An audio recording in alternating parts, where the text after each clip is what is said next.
ஒரு குளத்தில் ஒரு குட்டி மீனுக்கு நீரை பார்க்க வேண்டுமென்று ஆசை. அம்மா, நாம் வாழ தண்ணீர் மிக அவசியமென்று சொல்கிறாய்.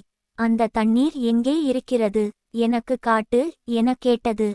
உடனே தாய் மீன் இதுதான் தண்ணீரென்று தண்ணீரை காட்டியது. குட்டி மீனுக்கு ஒன்றும் புரியவில்லை. அம்மா, நீ தண்ணீரை காட்டு என மீண்டும் சொல்லியது. மீண்டும் தாய் மீன் தண்ணீரை காட்டியது. அப்போதும் குட்டி மீனுக்கு தண்ணீர் தெரியவில்லை. உடனே அது இந்த அம்மாவுக்கு ஒன்றுமே தெரியாது என சொல்லிக்கொண்டே அப்பா மீனிடம் இதே கேள்வியை கேட்டது. அப்பாவும் அதே மாதிரி தண்ணீரை காட்ட அப்பாவுக்கும் ஒன்றும் தெரியாது என தீர்மானித்து விட்டது.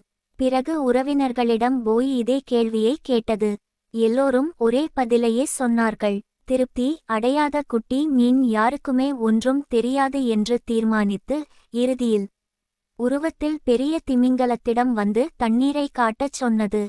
உடனே திமிங்கலம் குட்டி மீனை தன் முதுகில் ஏறச் சொன்னது. குட்டி மீனும் முதுகில் ஏறியது. கரை நோக்கிச் சென்ற திமிங்கலம் குட்டி மீனை கரையில் எறிந்தது. குட்டி மீன் தண்ணீர் இல்லாமல் துடிதுடித்து உயிருக்கு போராடியது. அப்போது திமிங்கலம் இதுதான் தண்ணீர் என்று தண்ணீரை காட்டி மீண்டும் குட்டி மீனை தண்ணீரில் விட்டது. அப்போதுதான் குட்டி மீனுக்கு தண்ணீர் தண்ணீராக தெரிந்தது. அதுபோல்தான் கடவுளும் உலகின் ஒவ்வொரு அணுவிலும் ஒவ்வொரு உருவில் நிரம்பி இருந்தாலும் பலருக்கும் அவர் தெரிவதில்லை. எல்லோரும் கடவுளை தேடிக்கொண்டே இருக்கிறார்கள். தனக்கு உள்ளே இருக்கும் கடவுளை யாரும் உணர்வதே இல்லை. கடவுளை அனுபவித்துதான் அறிய முடியும்.